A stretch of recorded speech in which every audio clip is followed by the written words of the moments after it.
Bonjour tout le monde et bienvenue à notre 30e épisode de Science, Pseudosciences et Scepticisme.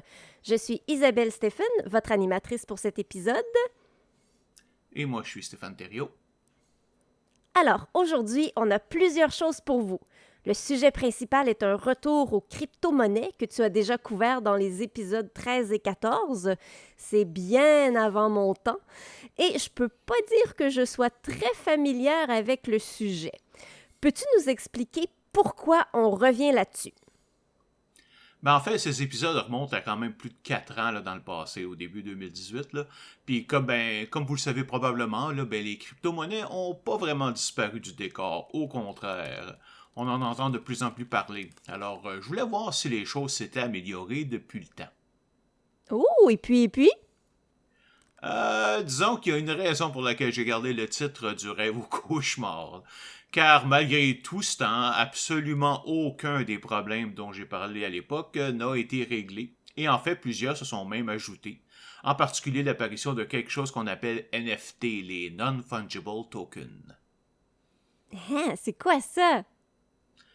J'y reviendrai évidemment le plus tard, mais disons que c'est probablement la chose la plus stupide de tout le domaine de la crypto-monnaie. Ce qui te donne une idée quand on considère toutes les stupidités qui en font déjà partie, là, comme les Initial Coin Offering, le Bitfinex et Tether. Là. Et j'en profite d'ailleurs pour être clair, j'expliquerai pas de nouveau tout ce que j'ai déjà parlé dans les premiers épisodes. Là. Si vous avez besoin de vous rafraîchir la mémoire, je vous invite tout simplement à réécouter les épisodes 13 et 14. On va se contenter de voir l'évolution des crypto-monnaies depuis ces 4 dernières années. OK, mais avant de se replonger là-dedans, t'as autre chose pour nous, non? Oui, on a quelque chose de trop rare d'ailleurs. On a reçu un message d'une de nos auditrices qui nous a posé une question et nous allons lui répondre. Et on vous encourage d'ailleurs tous à faire la même chose. Vous pouvez nous rejoindre par courriel à sciencepseudosciences@gmail.com ou par un message Facebook sur notre page facebook.com/SCIPSEUDOSCEPT. C'est pseudocept. On est aussi intéressé par vos suggestions de sujets parce que des fois, ça nous arrive d'être en manque d'inspiration. Non, là, c'est vrai, là, des fois, ça arrive, on est comme là dans ces derniers temps, on est un petit peu à court d'inspiration. Alors, aussi, on a aussi des nouvelles informations sur Alex Jones et Didier Raoult qu'on va parler ici. J'ai publié des liens sur notre page Facebook, mais comme je sais que c'est loin d'être tous nos auditeurs qui le consultent, on va en reparler ici. Alors, commençons tout ça!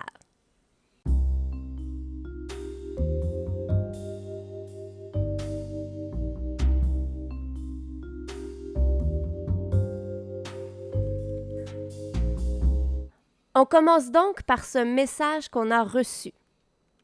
Oui, il s'agit d'un message de Florence. Elle nous dit « Bonjour, je viens de découvrir votre podcast et j'adore. » Merci. Je me demandais s'il y avait une différence entre une intuition et la peur. J'ai lu beaucoup de choses, mais je n'arrive pas vraiment à faire la différence. Par exemple, lorsque je prends l'avion, j'ai toujours un petit mauvais pressentiment, pourtant je suis toujours en vie. Actuellement, je suis en train de prendre une grande décision, l'achat d'une maison, et lorsque l'échéance de la signature approche, j'ai une grosse boule au ventre, je me sens vide. En revanche, lorsque j'imagine une issue à cette prise de décision, je me sens légère. Est-ce un mauvais pressentiment ou est-ce simplement de la peur? Pourriez-vous nous éclairer là-dessus dans un prochain podcast? Florence, bien que je vous ai déjà répondu en privé, j'aimerais le faire un peu plus en détail ici. Et la première question qui me vient en tête, c'est quoi au juste l'intuition? Parce que pour moi, il y a deux types d'intuition qu'on peut parler. Une basée sur des capacités réelles et une qui ressemble carrément à un pouvoir surnaturel. Ouais, je vois clairement ce que tu veux dire par un pouvoir surnaturel. C'est la capacité de faire le bon choix sans avoir les connaissances pour le faire. Genre, j'ai 3 portes. Derrière l'une d'elles, il y a un trésor et derrière les 2 autres, il y a un gros monstre qui va me tuer. J'ai aucune idée quelle est la bonne, mais je la choisis toujours quand même. Mais quand tu parles d'une réaliste, tu veux dire quoi au juste? C'est exactement le contraire, c'est-à-dire une intuition qui vient du fait que tu connais tellement bien quelque chose, ton sujet, que tu peux faire des choix corrects avec un minimum d'informations. Par exemple, quand j'étais programmeur dans ma jeunesse, je connaissais tellement bien mes applications que si quelqu'un avait un problème, une toute petite description de une ou deux lignes était suffisante généralement pour que je sache instantanément où regarder dans mon code. C'était pas une certitude, là, puis ça m'arrivait de me tromper évidemment, mais la grande majorité du temps, je frappais en plein dans le mid. Il n'y avait rien de surnaturel là-dedans, c'est juste que j'avais une énorme connaissance de mon domaine et de l'expérience avec tous les types de bugs que j'avais connus dans ma carrière. Et ça faisait en sorte que je pouvais sauter carrément des étapes. Ouais, ok, je vois ce que tu veux dire. Puis toi, qu'est-ce que tu penses de ça, l'intuition? Ben, c'est intéressant parce que dernièrement sur Facebook, un de mes amis posait la question: est-ce que vous écoutez votre intuition? Et je suis la seule à avoir dit non. Écouter ma petite voix intérieure et prendre des décisions basées sur du vent, je refuse. Mais si on revient au cas de Florence, je pense qu'il est assez clair qu'elle parle du premier cas d'intuition, là, celui qui nous fait faire des choix sans avoir aucune connaissance préalable. Et c'est donc celle-là dont on va parler ici. Et évidemment, ben, vous aurez tous deviné que je ne crois pas du tout à ce genre d'intuition. Bien sûr qu'on peut faire au hasard une séquence de bons choix qui donne l'impression qu'on a de l'intuition, qu'on sait comment choisir, mais au bout du compte, les résultats finissent toujours par revenir à la normale. Florence elle-même nous explique qu'elle a toujours de mauvais pressentiments au moment de prendre l'avion, même s'il ne lui arrive jamais rien. Je pense que ça montre bien qu'en fait, c'est simplement de la peur, plus spécifiquement la peur de l'inconnu. Ouais, je suis parfaitement d'accord avec toi, là. Beaucoup de gens ont simplement peur du changement parce qu'évidemment, ben, ils savent pas exactement ce qui va se passer par la suite. Quand on prend la décision de vendre ou d'acheter une maison, ben, peut être très enthousiaste au début, mais quand arrive le moment de compléter la vente ou l'achat, alors là, on rentre en territoire inconnu et c'est normal d'être un peu plus craintif, surtout si c'est notre première maison. Ça serait tellement moins fatigant si on changeait rien, là, si on restait exactement comme on est. Ouais, je comprends ça. Mais en même temps, accepter de changer, c'est la seule manière de s'améliorer dans la vie. Changer d'emploi, de maison, de chum, de conjoint, etc. À un moment donné, il faut accepter qu'on ne peut pas rester immobile, figé dans le présent. Il faut évoluer. J'ai d'ailleurs une anecdote à te raconter là-dessus. Là, j'ai remarqué qu'à chaque fois que je prends une décision qui va possiblement changer beaucoup de choses dans ma vie, mes émotions viennent en deux phases. La première, c'est que je suis enthousiaste à l'idée de changer. Je trouve que c'est une super bonne idée. Puis plus on s'approche de la date où le changement est supposé arriver, ben plus je me pose de questions. Finalement, ça me tente moins, je suis moins sûr, ça me causerait des problèmes, ça me tente pas de faire les efforts, etc. Sauf que ce que j'ai remarqué, c'est qu'à chaque fois que je passe par là et que je décide quand même d'aller de l'avant, ben ça a toujours été bénéfique pour moi. Tellement que c'est même rendu un critère pour aller de l'avant. Si quand le moment approche, j'ai moins le goût de le faire parce que ça amène trop de changements, ben c'est un signe que pour moi, je devrais le faire. L'exemple parfait est lorsque j'ai adopté ma petite chatte Mimi, donc évidemment qui était chez toi. Après avoir acheté mon condo, je t'avais dit que je voulais avoir un chat, alors éventuellement, tu m'as invité chez toi pour en choisir un parmi tes 7 que tu avais, ou 8 à ce moment-là, je m'en souviens pas exactement. 12. Ce que tu me le fais... oui, c'est ça. Ce que tu ne sais probablement pas, c'est qu'à ce moment-là, j'avais pratiquement changé d'idée parce que, bon, ça bouleversait trop mes habitudes. Puis en plus, comme je voyageais, ben je me disais qu'avoir un chat pour le laisser tout seul, ben c'était pas évident. Bref, j'allais chez toi plus parce que je t'avais dit que je passerais chez toi, que pour adopter un chat. Évidemment, ben c'est Mimi qui m'a fait changer d'idée, car elle qui est tellement gênée, ben elle est venue se coucher 2 fois sur moi pendant la soirée. Elle qui, justement, même aujourd'hui, là, se sauve là, quand il y a des nouvelles personnes qui la connaissent pas qui arrivent. Alors, tu sais, c'est vraiment ça qui m'a poussé à dire, ben finalement, ok, ben je vais te prendre. Oh ben, elle se sauve, là, mais pas pour moi, hein. Moi, elle me reconnaît encore et elle sait que c'est Ben moi ouais, qui ben lui a sauvé sa vie. Ben oui, ben, tu as aussi passé 2 ans et demi avec elle, là, quand même.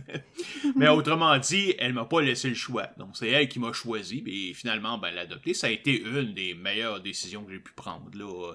Surtout avec la pandémie, hein, quand on a dû s'isoler. Ça fait plus de 8 ans et demi qu'elle est avec moi, puis j'ai peine à m'imaginer comment c'était avant, là. Et toi, as-tu un exemple de situation de ce genre-là?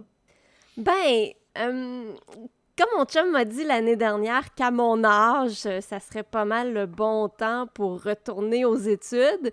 Mais j'ai commencé par être toute énervée puis à me dire que oui, c'est une super bonne idée. Puis plus ça allait, plus j'avais le sentiment que c'était peut-être pas une si bonne idée que ça, là. Les études, ça prend beaucoup de temps. Déjà que j'en ai pas tant que ça du temps, là.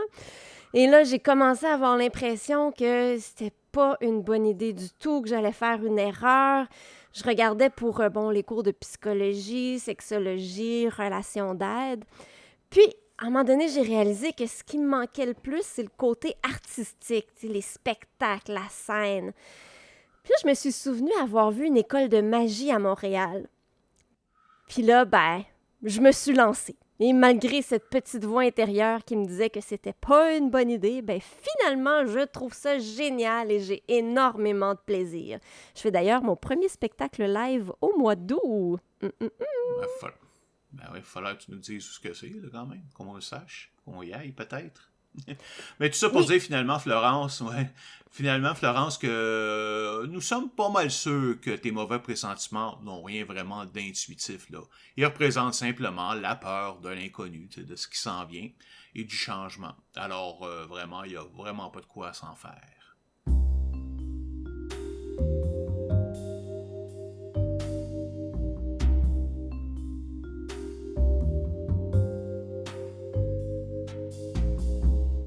Pour notre deuxième sujet, tu voulais nous faire une petite mise à jour sur Didier Raoult, le microbiologiste français qui disait que l'hydroxychloroquine pouvait traiter la COVID-19. J'ai vu que ça allait pas très bien pour lui, hein? Non, pas vraiment. Juste pour rappeler à nos auditeurs, Didier Raoult, et d'après ce que je vois, il faut prononcer le T. Il est directeur de l'IHU, l'Institut hospitalo-universitaire Méditerranée Infection, qui est dédié au diagnostic, à la prise en charge et à l'étude des maladies infectieuses, incluant les soins, la recherche et l'enseignement. On a parlé de Raoult lors de nos épisodes sur le conspirationnisme, mais il semble maintenant que ses problèmes et ceux de l'IHU remontent bien avant ça. Ah ouais, comment ça? Il est maintenant soupçonné, lui et son institution, d'avoir mené des essais cliniques de traitement contre la tuberculose de 2017 à 2021, malgré les refus répétés de l'ANSM, l'Agence nationale de sécurité du médicament et des produits de santé de France. Dans ses arguments pour son refus, l'ANSM cite entre autres l'absence de justification sur la sélection du traitement, sa posologie, etc. Autrement dit, l'IHU n'a pu expliquer correctement pourquoi elle pensait que le traitement à tester pourrait fonctionner. Pourquoi je suis pas surprise? Pendant ces traitements, de nombreux sujets ont développé des complications rénales sévères et certains ont dû se faire poser une sonde pour rétablir leur fonction rénale. Un collaborateur anonyme de Didier Raoult a décidé de se mettre à table après une série très sévère sur des patients de l'essai. Il dit « La goutte d'eau a été de voir 2 patients finir en urgence au bloc opératoire pour des complications rénales qu'on aurait pu éviter. Ils sont roumains et ne porteront donc jamais plainte.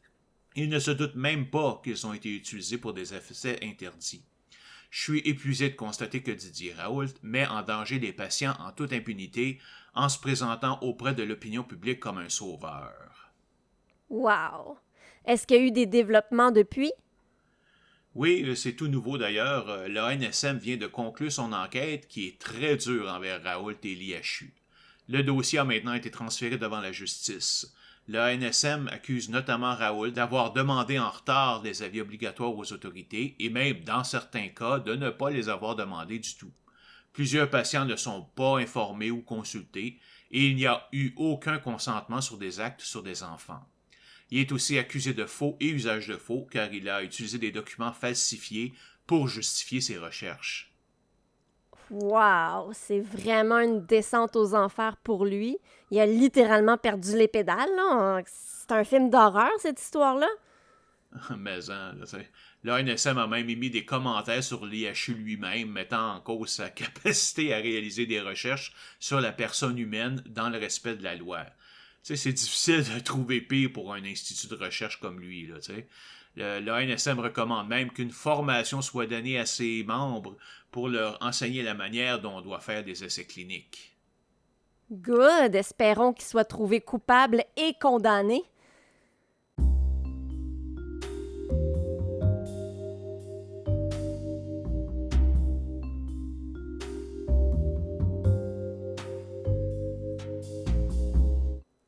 Tu veux maintenant nous parler de Alex Jones, le propriétaire de la chaîne d'information web, ou plutôt de désinformation, InfoWars. Oui, car il y a eu quand même plusieurs développements dans sa saga contre les parents de Sandy Hook, dont on a parlé à l'épisode 20. Si vous vous rappelez bien, Sandy Hook, c'est un massacre qui a lieu aux États-Unis, durant lequel 20 enfants et 6 adultes ont été tués par un homme à l'école élémentaire de Sandy Hook au Connecticut en 2012. Alex Jones avait proclamé à ce moment-là que c'était un canular pour justifier un meilleur contrôle des armes à feu. Résultat, il a été poursuivi par 13 familles des victimes. Il a été trouvé coupable une première fois en 2020, puis 2 autres fois en 2021, bien que le montant des dommages n'est pas encore vraiment très clair. Je pense même pas que c'est public. De plus, il avait dû admettre publiquement que le massacre avait bel et bien eu lieu. En 2022, 3 autres procès devaient se produire, mais le 18 avril 2022, le site InfoWars a fait la demande de se mettre sous l'équivalent américain de la protection contre la faillite. Ça a comme conséquence de mettre les poursuites sur pause et permettre au groupe InfoWars supposément de se restructurer. Cela après que les 13 poursuivants aient refusé une proposition de règlement initial de 120 000 $ pour chacun d'eux.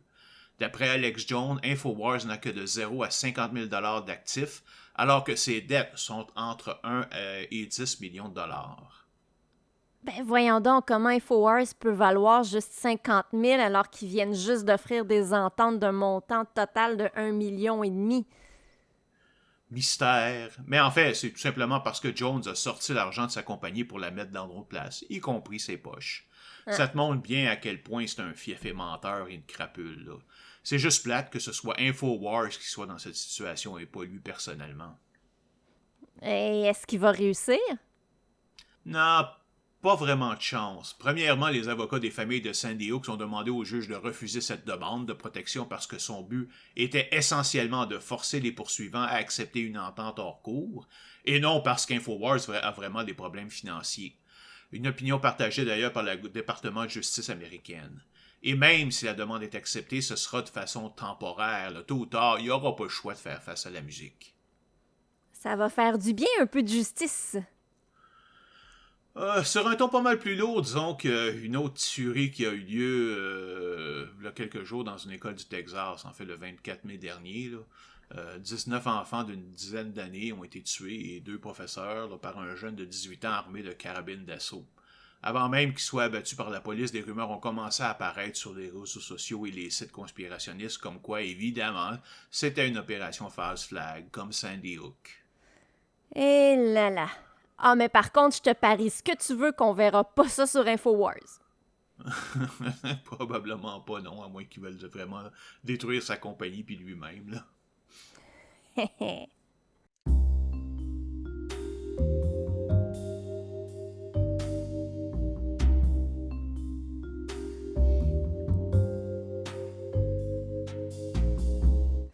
Passons maintenant à notre sujet principal.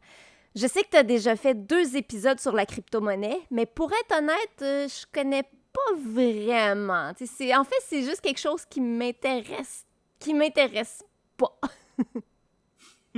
Oh, t'es pas la seule, t'en fais pas. Même moi, après avoir fait mes 2 épisodes, là, je pensais avoir fait le tour, puis j'avais littéralement aucune intention d'y revenir. Au début, je pensais même tenir un blog là-dessus, pour suivre la situation, mais finalement, j'étais tellement écœuré que même ça a tombé à l'eau. Ben, pourquoi y revenir alors?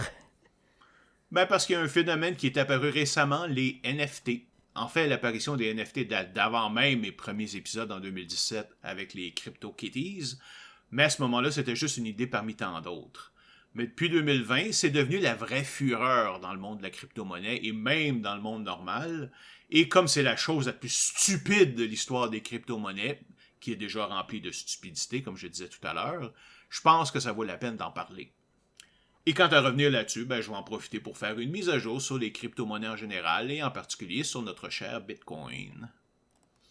Tes premiers épisodes datent du début 2018, ça fait plus de 4 ans.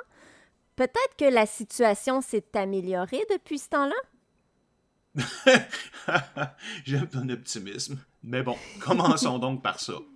Alors, si on résume en une seule phrase les 4 dernières années, c'est « il y a toujours plus et c'est toujours pire ». Autrement dit, non seulement la situation s'est pas améliorée, mais elle a carrément empiré.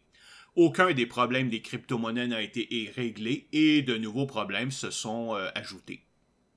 Côté blockchain, ben là non plus, la situation ne s'est pas améliorée. Elles sont toujours aussi inutiles qu'avant. Elles servent vraiment à rien? Ben en fait, précisons que c'est pas qu'on peut rien faire avec, c'est plutôt que tout ce qu'on peut faire avec peut être mieux fait en utilisant une autre technologie déjà existante, autant en termes de vitesse de traitement, de sécurité ou de coût énergétique. Les seuls aspects qu'on pourrait à première vue considérer positifs sont 1. La valeur de Bitcoin qui est environ de 41 000 canadiens au moment où j'écris ces lignes, alors qu'il était crashé à 7 000 au début de 2019. Wow, ben ça semble vraiment un bon investissement.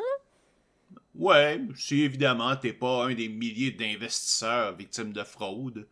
Mais faut pas se leurrer, il y a toujours rien derrière la valeur du Bitcoin. Il est toujours hautement volatile et peut perdre 20-25% de sa valeur à tout moment pour pratiquement aucune raison. Mais la vraie raison pour laquelle la valeur a fait un bond aussi important montre aussi à quel point le marché peut être manipulé. OK, c'est quoi? Ben, c'est parce que Elon Musk, la preuve ultime que le succès en affaires n'a pas grand-chose à voir avec l'intelligence et le talent, a décidé un jour de tweeter que les crypto-monnaies étaient un bon investissement et que sa compagnie Tesla allait investir 1,5 milliard de dollars pour acheter des bitcoins. Évidemment, aussitôt, là, la valeur du bitcoin a monté en flèche, en fait jusqu'à un peu plus de 80 000 dollars canadiens en novembre 2021. Sauf que c'est retombé de moitié depuis. Qu'est-ce qui se passerait s'il décidait de se débarrasser de tout ça? Ouais, puis il est prompt à faire ça, lui. Hein? Si un Ouais. jour il se lève du mauvais côté du lit puis il déclare sur Twitter que finalement les bitcoins sont plus intéressants, ça vaut pas de la merde, ben là le cours va immédiatement s'effondrer puis tout le monde des crypto-monnaies va l'appeler un traître. Attention, c'est un idiot, pas un traître. C'est pas la même chose. Hein? Pas pareil. En plus, il y a plein de frondeurs qui utilisent son nom pour attirer des victimes, du genre « Envoyez-moi un bitcoin et je vous en retourne 2 ». Attends, il y a vraiment des gens qui se font prendre par ça? Absolument, comme le prince de Nigeria. Là. Fais juste une recherche Twitter sur Elon Musk Bitcoin et toutes les annonces que tu verras sont des fraudes. OK. Bon, à part ça, Ben là, je vais entrer dans un certain détail dont j'ai parlé dans mes épisodes, alors c'est possible que tu comprennes pas tout, alors juste m'interrompre si jamais tu as des questions. Premièrement, un des principaux problèmes de Bitcoin était la limite de 7 transactions par seconde pour la planète entière. Bien qu'en fait, c'était plutôt 3, entre 2 et 5. Avec le temps et la multitude des variantes de Bitcoin qui existent, ben on pourrait penser que ce problème aurait été réglé, ça fait quand même 4 ans, mais c'est pas le cas. En fait, le protocole Bitcoin n'a absolument pas évolué depuis 2018, tout simplement parce que ceux qui minent les Bitcoins utilisent des circuits intégrés spécialement créés pour ça, et qui ne fonctionneraient pas si le protocole changeait. oui, mais j'imagine qu'il représente qu'une petite partie des utilisateurs. C'est pas démocratique, la décision? Et non, en fait, le vote appartient uniquement aux mineurs en fonction de leur capacité de minage. Suffit qu'assez de mineurs représentant plus de 50% de la puissance de minage décident de quelque chose pour que cette chose devienne réalité. Aujourd'hui, le minage est de plus en plus centralisé et c'est en train de devenir une oligarchie, là, ce qui est un vrai problème. Puis c'est là justement la raison pour laquelle Bitcoin ne deviendra jamais meilleur. Ces mineurs ont investi tellement d'argent dans leurs fermes de minage qu'ils accepteront jamais de changer pour quoi que ce soit. Ça leur coûterait une fortune pour changer leur équipement. Comme ils détiennent bien plus que 50% de la puissance de minage, mais toute tentative d'améliorer le protocole, comme augmenter la grosseur des blocs, qui sont toujours de 1 mégaoctet, est systématiquement bloquée. La seule solution reste donc de créer de nouvelles versions de Bitcoin, comme le Bitcoin Cash, mais elles sont systématiquement ignorées par la communauté par la suite. Donc ça donne rien. Plusieurs disaient que Bitcoin allait apporter une meilleure distribution de la richesse à travers ses utilisateurs, mais même ça ne s'est pas concrétisé. Seulement 0,01% de tous les portefeuilles de Bitcoin détiennent plus de 27% de la valeur totale. C'est encore pire que pour la monnaie normale, où il y a 1% des Américains qui détient plus de 33% de leur richesse. OK, wow. Donc, côté consommation d'énergie, est-ce que ça s'est amélioré? Absolument pas. car Bitcoin et les crypto-monnaies sont délibérément créés pour prendre de plus en plus d'énergie au fur et à mesure que la puissance de minage augmente. En 2018, pour 2 à 5 transactions par seconde, Bitcoin consommait 33,14 TWh, l'équivalent de la consommation annuelle en énergie d'Irlande, un pays de 5 millions d'habitants. Aujourd'hui, pour les mêmes maudites 2 à 5 transactions par seconde, on est rendu à plus de 200 TWh, l'équivalent de la consommation d'énergie de la Thaïlande, un pays de plus de 70 millions d'habitants. Les crypto-monnaies consomment aujourd'hui plus de 0,5% de la production totale d'énergie sur Terre. Ça peut paraître pas beaucoup à première vue, là, mais c'est énorme, surtout quand on considère que c'est du pur gaspillage. En date du 14 mars 2022, une seule transaction de Bitcoin demande plus de 2258 kWh pour se compléter. En comparaison, 100 000 transactions de Visa demandent 149 kWh. Donc, 93% moins d'énergie pour traiter 100 000 fois plus de transactions. Ça, c'est de l'efficacité, hein? Évidemment, les crypto-monnaies, là, ça c'est mon nouveau mot pour désigner les fans de la crypto-monnaie, disent que c'est une fausse mesure, que l'énergie est utilisée pour autre chose que juste le calcul, etc., etc. Sauf que c'est exactement la même chose pour Visa, alors c'est encore de l'aveuglement volontaire pour justifier leur fantaisie de richesse. Un autre argument absolument stupide des crypto-monnaies est que l'utilisation de la crypto-monnaie est en fait une bonne chose pour l'environnement, car elle entraîne un développement de l'énergie renouvelable. Ça, c'est ce qu'on appelle de l'accélérationnisme. On pense qu'en empirant les choses rapidement, on va arriver à un point où on n'aura pas le choix de changer de la bonne façon. Puis ça, là, ça n'a jamais fonctionné de l'histoire de l'humanité. Car toujours, le changement arrive simplement trop tard, il n'y a plus rien à faire. En plus, on estimait en 2019 à environ 55% la part d'énergie renouvelable utilisée par Bitcoin, mais après l'arrêt complet du minage en Chine, cette proportion est redescendue à 25% seulement. Comment ça? Parce que les mineurs chinois s'approvisionnaient directement, et souvent illégalement, auprès des barrages hydroélectriques chinois, dont celui des Trois-Gorges, que tu connais bien, qui sont une source d'énergie renouvelable. D'autres pays ont pris la relève, dont les États-Unis qui sont maintenant les leaders du minage, mais eux sont encore beaucoup aux énergies sales et non renouvelables, comme le charbon. Mais même si Bitcoin utilisait de l'énergie renouvelable, ça ne changerait absolument rien, parce que ça veut dire, tout ce que ça veut dire, c'est que ça va empêcher d'autres industries aussi polluantes de l'utiliser. Alors, donc, le pourcentage d'énergie renouvelable sur la planète au complet ne changerait pas au bout du compte.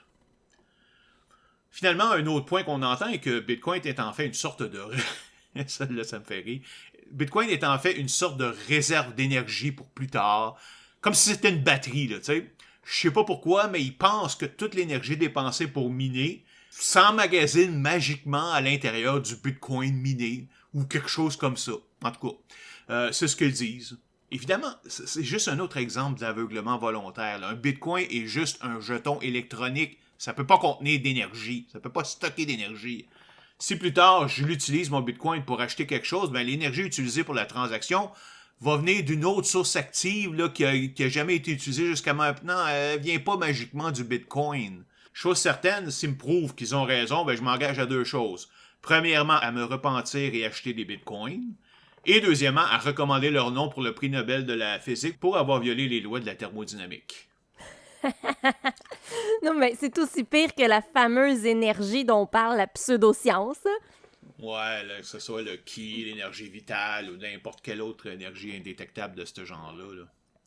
Heureusement, aujourd'hui, les opposants aux crypto-monnaies sont bien plus nombreux qu'en 2018 et surtout s'affichent beaucoup plus ouvertement. Plusieurs les considèrent comme une catastrophe écologique qu'on doit éliminer à tout prix. Et évidemment, je fais partie de ceux-là.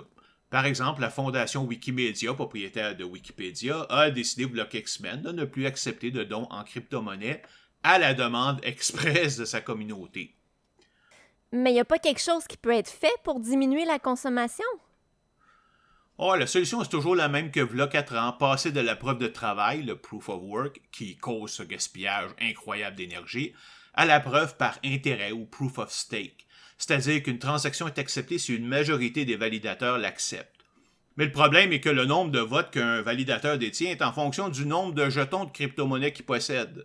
Quelqu'un de riche qui a, disons, 1000 bitcoins recevra donc 1000 votes, alors qu'un petit épargnant qui n'a juste qu'un demi-bitcoin ne recevra qu'un demi-vote. Ce qui fait encore une fois que les riches vont complètement contrôler le système. Donc oui, on diminuerait beaucoup l'énergie utilisée, mais ça empirerait le problème de la centralisation. Et anyway, tout ça c'est théorique car de toute façon, comme aucun des grands mineurs de Bitcoin n'acceptera de changer la méthode de travail pour la même raison qu'on a parlé juste avant. Là. Il y a bien des rumeurs qu'Ethereum, la deuxième plus grande monnaie après Bitcoin, migre vers une méthode de preuve par intérêt dans les prochains 6 mois. Sauf que ces rumeurs existent depuis des années. Elles étaient déjà là en 2018 et absolument rien n'a changé. C'est donc finalement pas demain la veille que ça va se faire. En plus de ça, il y a un des arguments en faveur des crypto-monnaies était que tu pouvais transférer ton argent à d'autres personnes facilement et à moindre frais. C'était peut-être valable dans le temps, là, mais là, avec l'arrivée au Canada des paiements Interac par courriel, tu peux littéralement transférer gratuitement par courriel et en quelques minutes de l'argent à n'importe qui au Canada, en autant que sa banque fasse partie du réseau Interac. Et je pense qu'à peu près toutes les banques du Canada là, en font partie. Là, tu sais. Une chose qui s'est améliorée, par contre, c'est la place des crypto-monnaies sur la place publique. On en voit de plus en plus. Oui, alors... Et le pire, c'est que ce sont des politiciens qui entendent le pitch d'un gourou des crypto-monnaies qui leur fait miroiter des richesses mirobolantes et qui embarquent là-dedans sans se poser de questions, sans faire de recherche supplémentaire, en proclamant que les crypto-monnaies sont le futur. Ça me fait tellement rager quand j'entends tous ces imbéciles parler de choses qu'ils ne comprennent pas. As-tu des exemples? Hélas, oui. Il y a un pays, le Salvador, en Amérique du Sud, qui a fait de Bitcoin une monnaie officielle en septembre 2021. Guidé par un jeune président de droite, le Nayib Bukele, qui multiplie les conneries depuis son élection et est en train de se transformer en dictateur, le Bitcoin a été mis en place pour digitaliser l'économie du pays, diminuer la dépendance envers le dollar américain et diminuer les coûts pour ceux qui envoient de l'argent à leur famille. Sauf qu'après 6 mois, personne n'en veut de cette cochonnerie, toujours pour les mêmes raisons. La volatilité de sa valeur, le coût élevé par transaction, la difficulté technique de faire des paiements et le temps que ça prend pour confirmer une transaction, 10 minutes au minimum. En mars de cette année, un sondage montre que plus de 86% des commerces n'ont eu aucune transaction en Bitcoin à ce jour et que d'ailleurs plusieurs d'entre eux ont simplement décidé de ne plus l'accepter. Sans évidemment parler que Chivo, le portefeuille électronique que le gouvernement met à la disposition de sa population, est en fait sous le contrôle du gouvernement qui en contrôle l'accès. Ça va complètement à l'encontre de la philosophie libertarienne derrière Bitcoin. Mais Bukele n'est pas le seul. Il y a aussi beaucoup d'autres politiciens qui poussent l'utilisation de la crypto-monnaie, comme Eric Adams, le maire de New York, qui a fait grand état qu'il allait convertir automatiquement ses 3 premiers chèques en Bitcoin et Ethereum, ou le maire de Miami, Francis Suarez, qui a fait à peu près la même chose. Les deux veulent faire de leur ville la capitale de la crypto-monnaie, sans aucune connaissance de ses effets à long terme.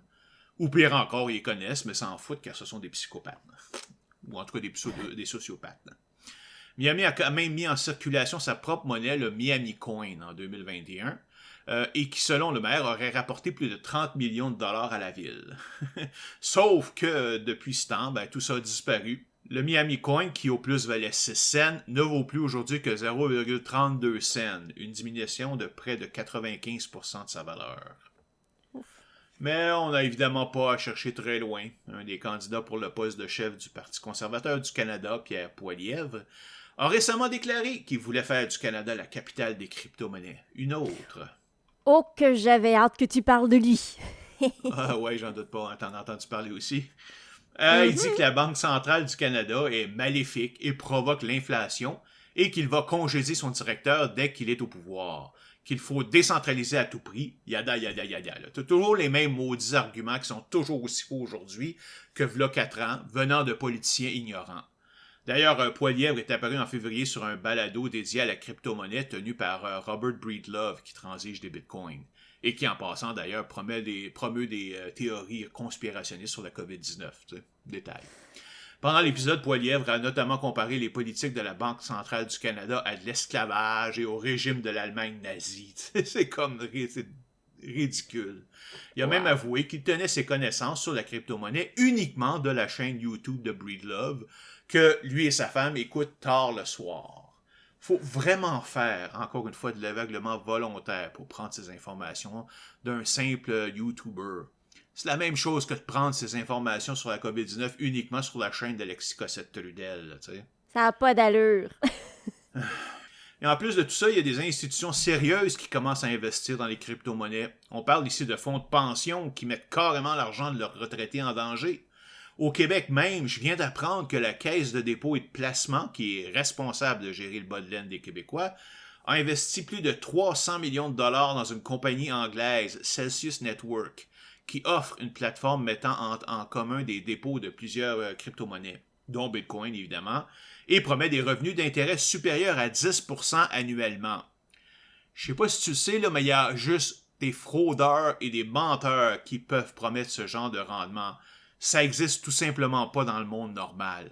Il peut avoir ce genre de rendement-là, mais ils peuvent jamais te le promettre. Évidemment, ils peuvent promettre, eux autres ne peuvent promettre ces niaiseries-là parce que ce genre de compagnie, ben, c'est pas réglementé. Celsius paie même ses employés dans sa propre crypto-monnaie, le CEL, ce qui va contre bien des règles de la finance. Et comme Celsius n'est pas une banque, ben, aucun des dépôts qui est fait est garanti par la Société d'assurance des dépôts du Canada. Ça fait peur, ça? Ouais, puis là, non, soudain de nulle part, il y a quelqu'un qui s'est rendu compte là, que ce genre d'investissement est extrêmement risqué, que le marché des crypto-monnaies est rempli de fraudes, de vols et de transactions irréversibles, et a mis la caisse au courant. En plus, Celsius est sous surveillance depuis plusieurs mois par le SEC américain. Donc, là, il était où la caisse là, pendant ces 5 dernières années? Là? Ces informations que je viens de dire sont disponibles depuis longtemps. Comment elle a pu décider d'investir dans cette compagnie quand même? Puis là, j'apprends juste que Celsius s'est unilatéralement mis à bloquer les comptes de clients pour les empêcher d'accéder à leur argent. Bravo, la Caisse de dépôt. Vous faites vraiment rire de vous par le monde entier, là, tu sais. En fait, c'est un exemple de ce qu'ils appellent en anglais le FOMO, le Fear of Missing Out. Autrement dit, la peur de rater l'occasion miracle dont tous les autres profitent et qui fait qu'on va investir dans des choses qui font absolument aucun sens, juste pour faire comme tout le monde. D'un autre côté, est-ce que d'avoir du support comme ça pourrait aider à rendre la crypto-monnaie plus utile? Non, parce qu'en fait, une des tendances qu'on a vues ces dernières années est l'abandon même de la prétention qu'une crypto-monnaie est une monnaie. Tout le monde a compris, même les crypto-monneux, que personne n'utilise le Bitcoin ou Ethereum pour faire des ventes et achats. Pratiquement aucun commerce n'accepte le Bitcoin. Et pour ceux qui le font, supposément, en réalité, ils passent simplement par un intermédiaire qui va convertir la crypto-monnaie du client en vraie monnaie, en dollars, avant de la transmettre au marchand. Le marchand se protège ainsi contre les risques causés par la volatilité de la valeur et les coûts de transaction, puis c'est normal. Mais ça veut dire que c'est au client et à l'intermédiaire de les assumer. Tu verras pratiquement nulle part des produits avec des prix en Bitcoin. Aujourd'hui, la seule utilisation utile de Bitcoin ou Ethereum, si on peut dire ça, là, est sous la forme d'un investissement extrêmement risqué dans un marché facilement manipulable et où les fraudes sont nombreuses. Et la situation est encore pire avec l'arrivée des NFT dont on va parler dans quelques minutes. Un autre argument utilisé par les crypto-monnaies est que Bitcoin est séparé du marché de la bourse, qui est sous le contrôle évidemment des gouvernements et des grandes entreprises. Bitcoin est supposé présenter une sorte de protection contre la volatilité actuelle des marchés, une manière de faire de l'argent même quand le marché est en baisse. Mais en fait, dans les dernières années, même ça c'est plus vrai, car le marché des crypto-monnaies suit pas mal les hausses et les basses de la bourse, surtout en particulier dans le domaine, celle du domaine technologique. Juste de façon plus extrême, si on peut dire. OK. Du côté fraude, est-ce que la situation s'est améliorée? Non, pas du tout.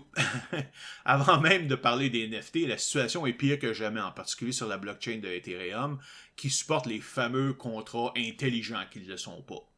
Le gros problème est que la plupart de ces contrats sont écrits littéralement par des programmeurs juniors qui n'ont jamais fait de programmation sérieuse et qui connaissent rien aux méthodes modernes de développement, en particulier les tests intensifs qu'on est supposé faire sur ces applications-là avant de les déployer. Le résultat est un code informatique rempli de bugs et de failles de sécurité. Il n'y a rien d'extraordinaire là-dedans, là, mais le problème, c'est qu'un contrat intelligent ne peut être modifié d'aucune manière une fois qu'il est en place, même pour apporter des correctifs. Au mieux, on peut publier un nouveau contrat identique à l'ancienne, mais avec des corrections. Mais la monnaie qui a été investie dans le contrat original ne peut généralement pas être retirée du tout. Il est donc carrément perdu. Avec la quantité de bugs qu'on a dans les logiciels, c'est une drôle de position. Ah, exactement. T'sais, avoir des bugs est parfaitement normal, car un logiciel, même si les gens ne le savent pas, c'est une chose tellement complexe qu'il est impossible de ne pas faire d'erreur. On peut généralement détecter et corriger les plus importantes avant son déploiement avec des tests, mais il restera toujours au mieux quelques petits bugs cachés que quelqu'un qui les connaît pourrait exploiter. Mais j'imagine que ces bugs et problèmes existent aussi, par exemple, dans les applications bancaires. Oui, mais c'est quand même très différent. Premièrement, le code est privé, là, c'est pas public. Il n'y a personne qui peut juste demander de consulter le code de ton application de ta banque. Deuxièmement, le code est testé le plus rigoureusement possible, même si on ne peut pas être parfait. Et surtout, troisièmement, si une opération de ce genre est faite, on peut la renverser facilement, puis faire les corrections nécessaires au code pour qu'elle ne se reproduise plus. Avec un contrat intelligent, il est impossible de le modifier et chaque transaction qu'il exécute est finale et ne peut être renversée. Aussi, un hacker peut examiner le code d'un contrat et trouver une manière de l'exploiter et il n'y a absolument personne qui peut y faire quoi que ce soit. Comment ça? Parce que dans le monde des contrats intelligents, le code fait loi. Qu'est-ce que tu veux dire par là? Simplement que si le code du contrat permet de faire quelque chose, même si c'est par erreur ou c'est pas prévu, alors cette chose est par définition légale. OK. Mais si je me fais voler mon argent, je peux bien pouvoir faire quelque chose pour le récupérer, non? Je peux pas juste bêtement accepter de m'être fait voler. Là, ça j'ai des mauvaises nouvelles pour toi. Il y a littéralement rien que tu puisses faire. Que tu te fasses voler ou que tu entres juste la mauvaise adresse quand tu envoies de l'argent, il n'y a rien que tu peux faire, tu as tout perdu. On a même vu des compagnies se faire voler des millions de dollars et tout ce qu'elles pouvaient faire, c'est d'implorer le hacker d'être un bon citoyen et de leur redonner l'argent volé, tout en gardant un certain pourcentage du montant comme récompense. Ben voyons! Si le hacker était prêt à voler des millions de dollars sans risque de se faire arrêter, pourquoi il redonnerait l'argent? Fouille-moi, je sais pas. Mais quand t'es littéralement rendu à faire des supplications, là, t'es mal pris, on peut dire. Là. Ah oui, une dernière chose à ce sujet. Si vous êtes victime de vol ou d'une fraude, ne l'annoncez jamais sur Twitter. Pourquoi? Parce qu'il y a un paquet de bots, là, des petites applications, qui recherchent constamment ce genre de messages et publient automatiquement une réponse qui vous encourage à contacter tel ou tel service ou personne qui pourrait vous aider à les récupérer. Mais bien sûr, puisqu'on parle de crypto-monnaie, ces services sont eux-mêmes tous des fraudes et ils vont voler ce qui vous reste finalement. Je le répéterai jamais assez, si le voleur ne vous remet pas votre argent volontairement, vous ne le reverrez pas. Il n'y a rien à faire. D'autres fois, c'est même pas une question d'exploiter une erreur, c'est juste que les programmeurs n'ont pas pensé à un certain cas d'utilisation tout à fait légal, mais qui permet à un hacker de s'emparer d'argent qui ne lui appartient pas. C'est arrivé dernièrement dans le domaine du financement décentralisé. C'est quoi ça, le financement décentralisé? C'est une manière pour une compagnie d'obtenir du financement pour ses opérations sans passer par les institutions habituelles. En général, quand une compagnie ouvre ses portes, elle a besoin d'argent immédiatement pour acheter, mettre en place du matériel, acheter son inventaire, etc. Donc, finalement, pour démarrer ses opérations, argent que souvent elle n'a pas. Alors, elle va s'adresser à des institutions pour obtenir des prêts ou des investissements, généralement via les banques ou des sociétés en capital de risque, les venture capitalists. Normalement, on demande à ces compagnies d'avoir un plan d'affaires complet qui montre les investissements nécessaires, les marges de profit, une prévision des ventes, pertes et profits, etc. Mais évidemment, pour les crypto-monnaies, ce processus est beaucoup trop centralisé car il y a juste un petit groupe de banques ou d'investisseurs qui décident finalement si une compagnie est viable ou non. Alors, pour contrer ça, ils ont créé le financement décentralisé. En général, ce que ça veut dire, c'est que plusieurs personnes intéressées à investir vont mettre de la crypto-monnaie dans un pool géré par un contrat intelligent et chaque personne reçoit un nombre de votes proportionnel au montant qu'il a investi. C'est ce qu'on appelle un DAO, pour Decentralized Autonomous Organization ou Organisation autonome décentralisée. Après ça, à peu près n'importe qui peut faire une proposition de financement au DAO et les participants vont voter pour savoir si le DAO va investir dans le projet ou non. Dépendant des DAO, ça peut prendre de 50% plus 1 à 100% des votes pour que le projet soit accepté. Hey, c'est le fun, hein? Comme ça, tu contrôles totalement où ton argent s'en va. À première vue, oui, mais c'est pas vraiment le cas. Ça vient avec un paquet de problèmes. Ouais, hein? Premièrement, si tu connais pas les autres personnes qui participent au DAO, là, ça peut être littéralement n'importe qui, des criminels. Ça se peut très bien qu'ils aient des objectifs complètement différents que les tiens. De plus, si le seuil d'acceptation est atteint, ton argent est investi automatiquement comme les autres. Tu peux pas te désister car t'aimes pas le projet. Imagine que tu sois la personne la plus pacifique sur Terre et qu'un projet qui propose de vendre des armes à la Russie est approuvé quand même. Ben bravo, t'es maintenant un marchand d'armes, même si tu veux rien savoir de ça. Puis en plus, qui de ceux qui investissent dans un DAO ont vraiment la compétence nécessaire pour évaluer la qualité d'un projet? Certainement aucun de nous deux et pas non plus la majorité des investisseurs. Alors comment on fait pour séparer les bons projets des mauvais?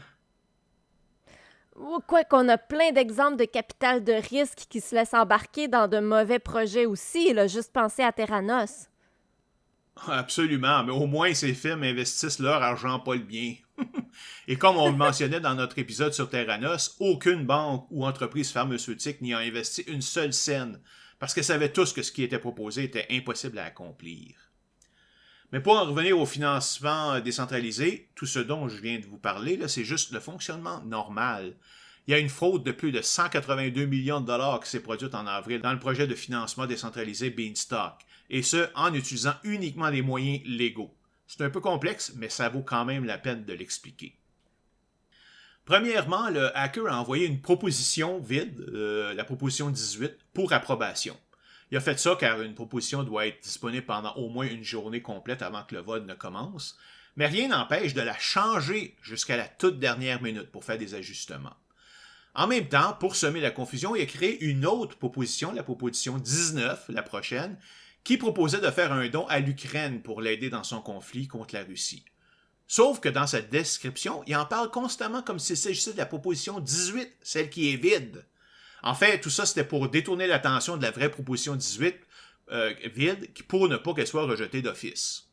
24 heures plus tard, il passe à l'action. Il change la proposition 18 pour y mettre un contrat intelligent, mais au lieu que ce soit un don à l'Ukraine, il s'agit d'un transfert de tous les fonds du Beanstalk dans son propre portefeuille. Ensuite, puis c'est là l'astuce, il a obtenu un prêt flash de plus de 1 milliard de dollars et l'a déposé dans le DAO, ce qui lui a donné automatiquement et instantanément plus des 66,67% des votes qui étaient nécessaires pour approuver une proposition. Tu me suis jusque-là? Oui, je te suis. Il a aussitôt, avec tout cet argent-là, avec tous ces votes-là, il a aussitôt approuvé la proposition 18 et tout l'argent dans le DAO a été transféré dans son compte. 182 millions de dollars en tout, en plus bien sûr du milliard qu'il avait lui-même mis. Il a ensuite remboursé son prêt flash de 1 milliard et se retrouve avec un profit net de 182 millions. Un prêt d'1 milliard de dollars. Qui est-ce qui fait des prêts de 1 milliard à un particulier? Ah, ça c'est une autre magie du FIDE. Il est possible de faire une demande de prêt flash, c'est-à-dire d'une durée ultra courte, genre quelques secondes à quelques minutes seulement pour faire une transaction. Une autre particularité de ce prêt est que l'emprunt, l'utilisation de l'argent et son remboursement se fait dans une même et seule transaction. Comme ça, si quelqu'un ne rembourse pas son prêt, ben, toute la transaction au complet est annulée. C'est pour ça qu'un nobody peut obtenir un prêt personnel de 1 milliard sans avoir aucun actif à son compte, car il doit immédiatement le rembourser dans la même transaction. Et en plus, ben, tout ça est complètement automatisé, il n'y a aucune vérification humaine qui est faite. OK, je comprends qu'individuellement, le hacker n'a fait aucune opération illégale, mais en bout de compte, il a quand même pris 182 millions qui lui appartenaient pas, là, c'est du vol. Normalement, oui, mais n'oublie pas que la philosophie des contrats intelligents est que le code est fait loi. Tout ce que le code permet de faire est par définition légal. En tout cas, tant que ça passe pas devant les tribunaux qui en ont vraiment rien à cirer, les autres, des contrats intelligents, là. Et dans ce cas-ci, ben, on se retrouve dans un cas où le hacker a pu exploiter le code d'une manière dont personne n'avait prévu. Encore une fois, c'est littéralement impossible de couvrir absolument tous les cas possibles. Jamais les créateurs du DAO n'ont imaginé que quelqu'un pourrait y mettre 1 milliard de dollars pour s'emparer du vote. Ouais, c'était quand même ingénieux. Et je suis pas prête à mettre mon argent là-dedans. Moi non plus. Mais un problème majeur est que si quelqu'un de nouveau se demande s'il devait investir dans les crypto-monnaies et qu'il fasse une recherche là-dessus, sur le web, tout ce qu'il verra, ce seront des centaines et des milliers de sites qui les recommandent, soit sans mentionner tous ces problèmes, ou soit en les écartant du revers de la main en disant qu'ils sont pas importants. Tellement qu'il ou elle sera immédiatement convaincu que c'est la bonne chose à faire. Aucune recherche ne sera faite pour savoir si on ne devrait pas investir dans les crypto-monnaies. Mais pour en revenir aux vols et fraudes, c'est rendu qu'il n'y a pas une semaine qui se passe sans que des vols et fraudes de plusieurs centaines de milliers à plusieurs centaines de millions de dollars ne soient annoncés. Par exemple, fin mars, Axie Infinity, un jeu de collection basé sur la crypto-monnaie, s'est fait voler une valeur de plus de 625 millions de dollars. Le 2 février, la plateforme Wormhole s'est fait hacker pour plus de 320 millions de dollars. Fin janvier, Binance, le plus gros échange en crypto-monnaie au monde, s'est fait voler plus de 80 millions de dollars sur son application de financement par crypto-monnaie. En tout, il y a eu plus de 1,23 milliard de dollars perdus en vol et fraude juste dans le premier quartier de 2022, une hausse de plus de 695% comparée à 2021. Depuis août dernier, il y a eu plus de 37 hacks en 38 semaines pour un total d'environ 2,9 milliards de dollars. Et la tendance ne fait qu'augmenter avec la popularité des NFT. Wow, c'est vraiment risqué. Oui, absolument. Et parlant de Binance, c'est vraiment une compagnie de crapules. Non seulement, comme plusieurs échanges, ils refusent d'appliquer l'embargo imposé à la Russie suite à son invasion de l'Ukraine, mais on a appris récemment qu'ils avaient fourni au gouvernement russe de l'information sur ses clients qui auraient fait des dons en crypto-monnaie pour aider Alexei Navalny, un opposant anticorruption que Poutine a fait emprisonner. Reuters a indiqué que ça faisait partie du plan de Binance pour augmenter sa présence en Russie. C'est vraiment dégueulasse, surtout quand on sait que les services secrets russes n'ont jamais hésité à éliminer les indésirables. Binance a donc mis toutes ces personnes en danger. Absolument. Binance a été fondée en Chine, mais a déménagé aux îles Caïmans, un vrai petit paradis fiscal idéal pour le blanchiment d'argent. Alors en plus, il n'y a pas grand-chose que les autorités financières puissent faire. Et encore là, on sait au moins où Binance se trouve. Plusieurs échanges tentent délibérément de cacher leur pays d'origine ou leur adresse.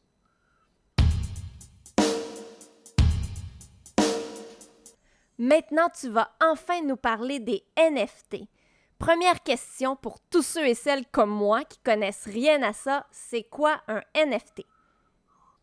C'est tout simplement un non-fungible token ou jeton non fongible en français. En 2018, lors de mes premiers épisodes, les sujets à la mode étaient les ICO, les Initial Coin Offering. Aujourd'hui, les ICO ont relativement disparu comme moyen pour faire un coup d'argent rapide et ont laissé la place aux NFT. OK, mais c'est pas une réponse. C'est quoi un jeton non fongible? Bon, la différence entre quelque chose de fongible et de non fongible, c'est qu'un objet fongible est 100% interchangeable avec tout autre objet du même type. Par exemple, un billet de 20$ est fongible car tu peux l'échanger contre n'importe quel autre billet de 20$ sans perte de valeur ou d'utilité. Même les bitcoins sont fongibles car un bitcoin est identique à n'importe quel autre bitcoin et vaut la même chose. Un objet non fongible est par comparaison un objet distinct des autres. Par exemple, deux images sont toujours différentes l'une de l'autre. Sauf si, évidemment, si on parle de copies conformes, là, évidemment. Deux chansons sont différentes, etc. Elles peuvent aussi avoir des valeurs monétaires ou utilitaires différentes. Quant à savoir pourquoi on appelle ça un jeton, c'est tout simplement parce qu'on parle ici d'objets électroniques. Oui, mais ça sert à quoi? Ah là, c'est ça qui est intéressant. Là. Le principe d'un NFT, que c'est quelque chose que tu crées pour montrer à tous que tu en es le propriétaire d'un objet électronique. Que ce soit une image, une musique, etc. Mais aujourd'hui, on parle surtout d'images. Cette information est enregistrée sur la blockchain, alors tout le monde peut aller voir que tu possèdes légalement ce NFT. Une utilisation évidente est par exemple un artiste qui produit un dessin original, le transforme en NFT et le vend en ligne. OK, je vois pas grand-chose de négatif à ça. Ah, ma chère enfant, si ce serait ça, ça pourrait être effectivement intéressant. Mais tu peux compter sur les crypto-monnaies pour sélectionner la manière la plus inutile, la plus ridicule pour la mettre en pratique. Et uniquement pour faire un coup d'argent. Il n'y a aucune considération pour les artistes, là. En plus de ça, ça les rend hautement susceptibles à un type de fraude qu'on appelle un rug pull, c'est-à-dire littéralement se faire tirer le tapis sous le pied. Ça, c'est quand tu refuses de livrer ce que tu as promis de livrer alors que tu continues à accumuler de l'argent des investisseurs. Mais une petite question pour toi. Selon toi, là, si j'achète le NFT d'une image, qu'est-ce que j'achète? Ben, t'achètes l'image? Non. En fait, ce que j'achète, c'est un petit fichier qui contient un lien Internet, un URL, qui pointe vers l'image. Donc, ce qui est enregistré de façon indélébile dans la blockchain, et ce que je peux montrer, c'est que je possède ce lien. La différence est cruciale. Pourquoi? Parce que ça veut dire que j'ai aucun droit sur l'image elle-même. Ça veut aussi dire que quelqu'un pourrait avoir un autre NFT différent, mais qui pointe sur la même image. Ça veut dire aussi que celui ou celle qui a publié l'image pourrait la retirer ou la changer sans que j'ai un seul mot à dire, parce que tout ce que je possède est son URL. Et il y a des gens qui paient des dizaines ou même des centaines de milliers de dollars pour ça. Attends, là. Tu possèdes un URL, dans le sens une série de lettres, de chiffres et de symboles qui t'emmènent à une page. Juste ça. Ben oui. Et le pire, c'est que cette supposée preuve de possession est uniquement basée sur la bonne volonté des gens de la respecter, car elle a, du moins pour l'instant, aucune valeur légale. Tu peux absolument pas poursuivre quelqu'un devant les tribunaux pour vol de NFT. Mais j'ai une question. Quand je vois une image sur le net, je peux à tout moment la sauver sur mon disque en cliquant sur le bouton de droite, là, Save Image As. Qu'est-ce qui m'empêche de faire ça avec un NFT? Absolument rien. Et ça fait tellement chier les crypto-monnaies qui ont même créé un terme, les right-clickers, pour désigner ceux qui supposément volent leur propriété en sauvant l'image en cliquant sur le bouton de droite de leur souris. Mais comme ils possèdent aucun droit sur l'image, ça rend la situation encore plus ridicule. Tu sais, c'est un peu comme quand ils ont inventé le terme no-coiner pour désigner ceux qui n'ont pas de crypto-monnaie, là. OK, mais au moins du côté des créateurs, ça leur donne l'occasion de faire de l'argent, c'est déjà ça. On pourrait penser, mais dans la réalité, c'est vraiment pas le cas en fait. Premièrement, parce que littéralement n'importe qui peut créer un NFT à partir d'images. Il n'y a aucune vérification qui est faite pour s'assurer que la personne en question détient bien la propriété intellectuelle de l'image. Ce qui fait que plusieurs artistes ont découvert des NFT de leurs propres œuvres qu'ils et elles n'ont jamais autorisées et pour lesquelles ils et elles recevront aucune maudite scène. C'est carrément du vol. Eh oui, comme bien d'autres choses. Mais il n'y a rien qui peut vraiment être fait parce que ces plateformes de vente se trouvent dans des pays qui sont souvent très permissifs ou qui n'ont pas de loi sur les droits d'auteur ou n'ont pas d'intérêt à collaborer. Mais même si ça, c'était pas un problème, le vrai marché des NFT aujourd'hui n'est pas pour l'artiste qui met plusieurs jours, semaines ou mois à créer une belle image ou une bonne chanson, mais plutôt pour des images cheap générées par des algorithmes en moins d'une seconde. Ben voyons. Je te jure, la folie a commencé avec le Bored Ape Yacht Club. C'est un club, si on peut dire, privé réservé aux gens qui ont acheté un NFT d'un singe qui s'ennuie. Il a été créé en avril 2021 par une compagnie Yuga Labs basée sur la blockchain d'Ethereum. Une chose qu'ils font différente des autres NFT est que son achat inclut aussi la propriété intellectuelle de l'image. Évidemment, ils peuvent se permettre ça, là, puisque de toute façon, ça leur coûte rien de générer des milliers de nouveaux NFT, là, donc c'est pas un problème. Le seul problème, c'est que comme ces images des singes sont générées par algorithme, la forme de base est toujours la même. C'est du même singe avec une face triste qui regarde à 45 degrés vers la droite, puis on lui applique une texture, un chapeau, des yeux et une bouche choisis au hasard parmi un ensemble déjà défini. La combinaison est donc, on s'entend, probablement unique. Puis après avoir généré plusieurs milliers de NFT comme ça, ils ont été mis en vente par vague. Et les crypto-monnaies se sont garochés dessus comme la misère sur le pauvre monde, les achetant souvent pour 200-300 000 $. Ben c'est complètement débile de payer 2 à 300 000 $ pour ça. Bon, spécifiant qu'on parle plutôt de crypto-monnaie d'une valeur supposée de 200-300 000 $, là, mais bon, hein. Sauf que ces singes n'ont littéralement aucune valeur artistique, même pas digne d'un enfant qui a le moindrement de talent. Puis ils sont laids, ça n'a pas d'allure. OK, je viens d'aller voir les fameux singes. C'est vrai qu'ils sont laids. Mais pourquoi les gens en achètent alors? Surtout à ce prix-là? Parce que ces gens pensent, pour je sais pas quelle raison, que ces NFT vont prendre de la valeur avec le temps et que ce sont des investissements. En tout cas, c'était ça au début. Là. Je pense que c'est plus rendu un genre de statut là, pour montrer qu'on a assez d'argent pour qu'on peut le gaspiller pour des niaiseries comme ça. Là. Plusieurs célébrités en ont acheté juste pour montrer qu'ils étaient hip. Là, t'sais. Chose qu'il faut comprendre, c'est que le concept de rareté artificielle, comme on sait, tout objet commun et facile à obtenir ne peut pas être vendu à un prix très élevé. Là. Par contre, tout objet rare vaut plus cher, même si au bout du compte, il n'y a aucune utilité. L'or, par exemple, n'a pas beaucoup d'utilité, il y en a quand même quelques-unes, on s'entend, là, mais certainement pas assez pour justifier son prix. Mais il est rare, puis il est beau, puis c'est pour ça qu'il coûte vraiment beaucoup plus cher que le fer, par exemple, qui lui est bien plus utile. Les NFT sont une tentative de créer une rareté artificielle dans le monde de l'informatique, qui est à la base un monde sans rareté. Tout programme, image, musique, etc. peut être copié de façon parfaite un nombre infini de fois. Évidemment, ça ne veut pas dire que tout doit être gratuit. On doit payer pour les efforts mis par la création du logiciel ou du service, pour la qualité de l'image ou de la musique, et pour le temps que ça a pris pour les créer. Évidemment, on s'entend.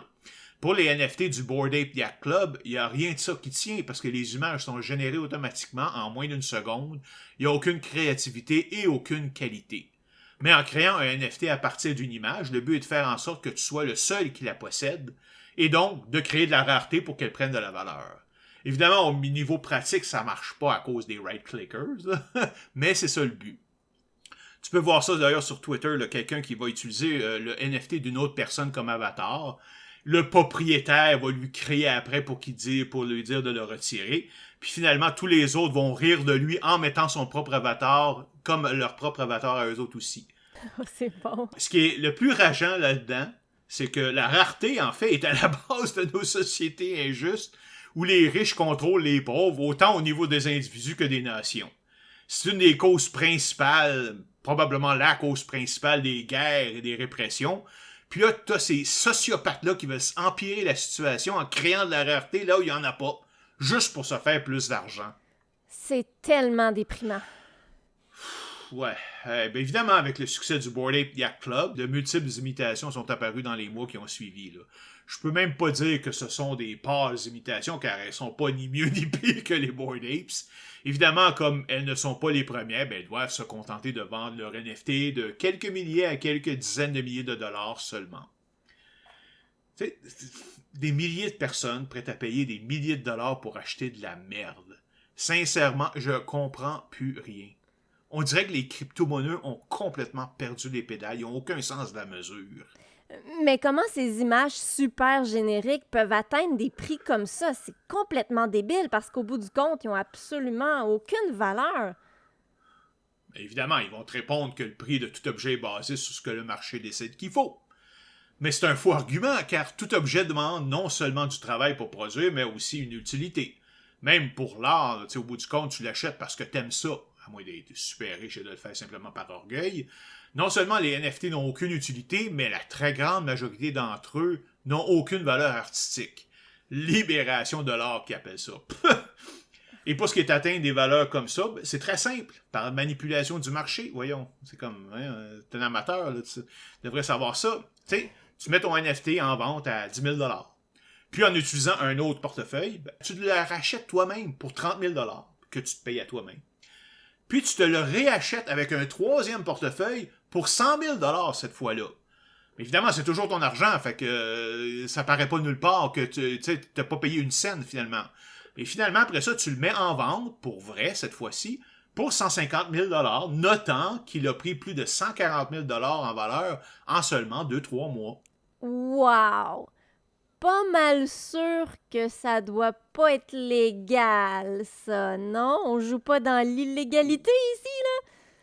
Ben, dans n'importe quel marché réglementé, oui, mais pas dans le monde des crypto-monnaies, car il n'est pas réglementé.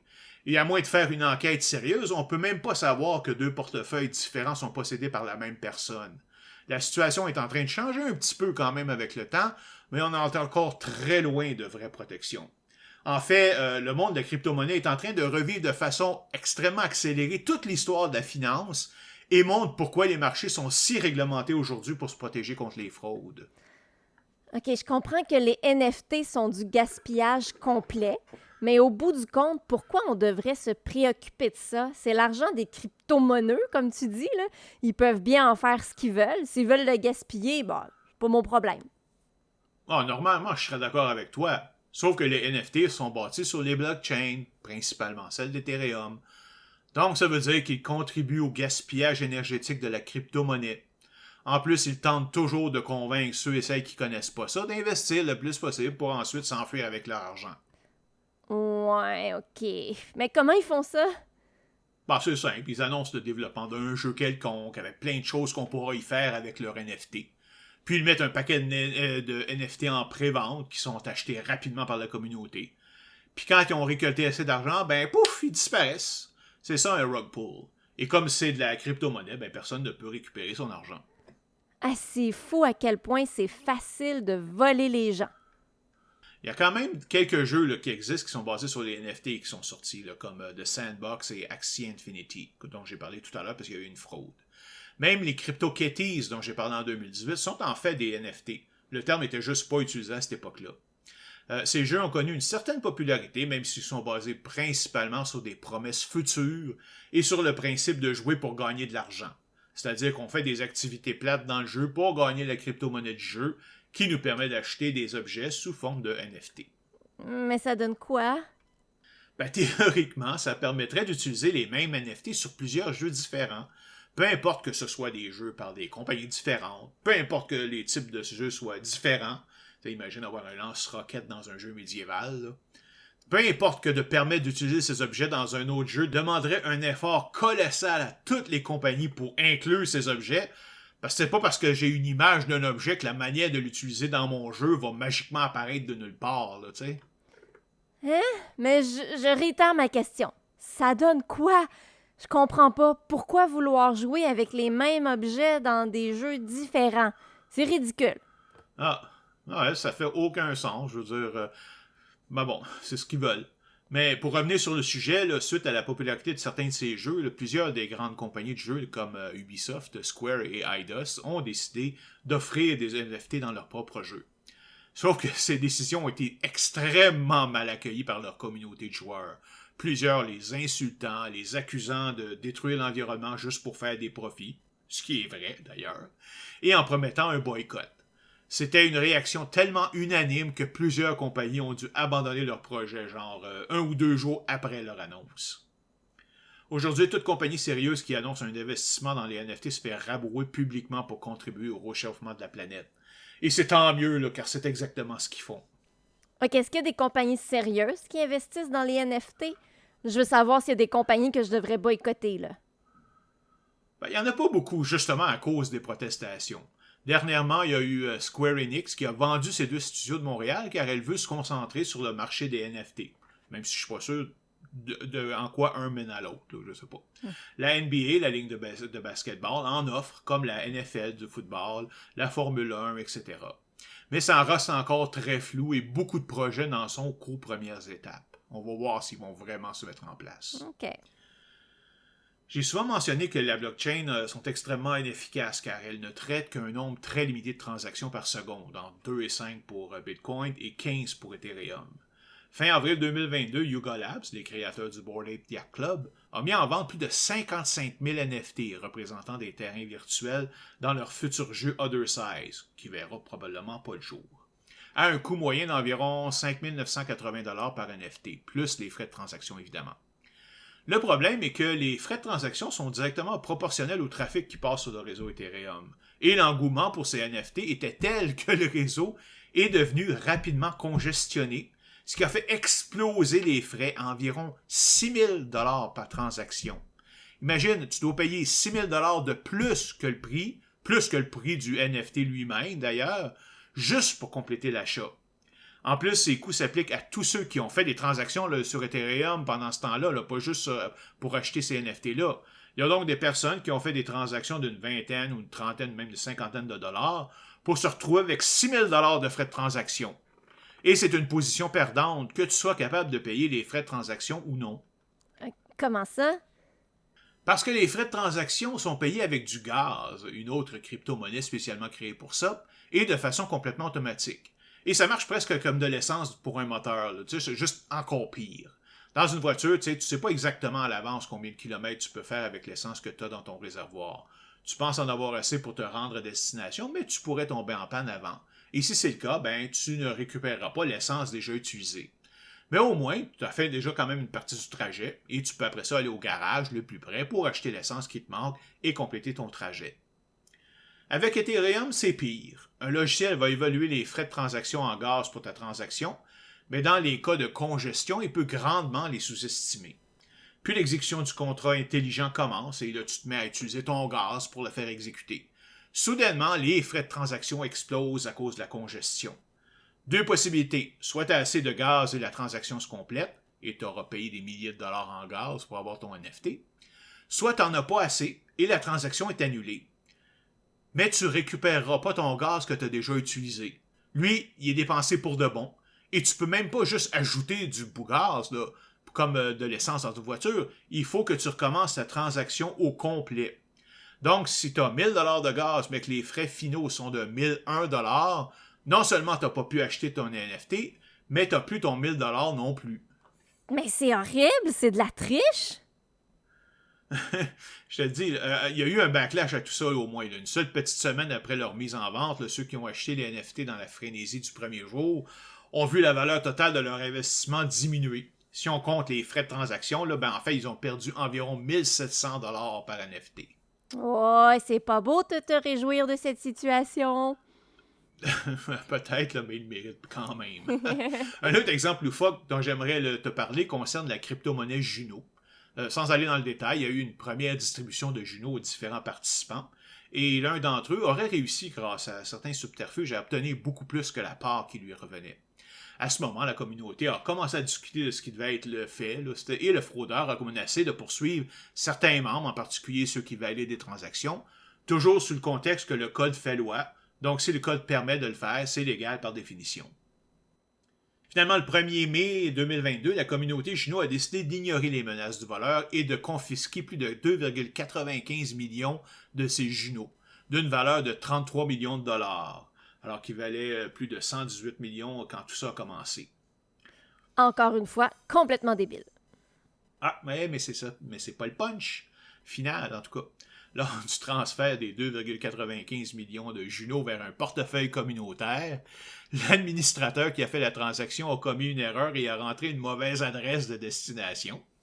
Pouf!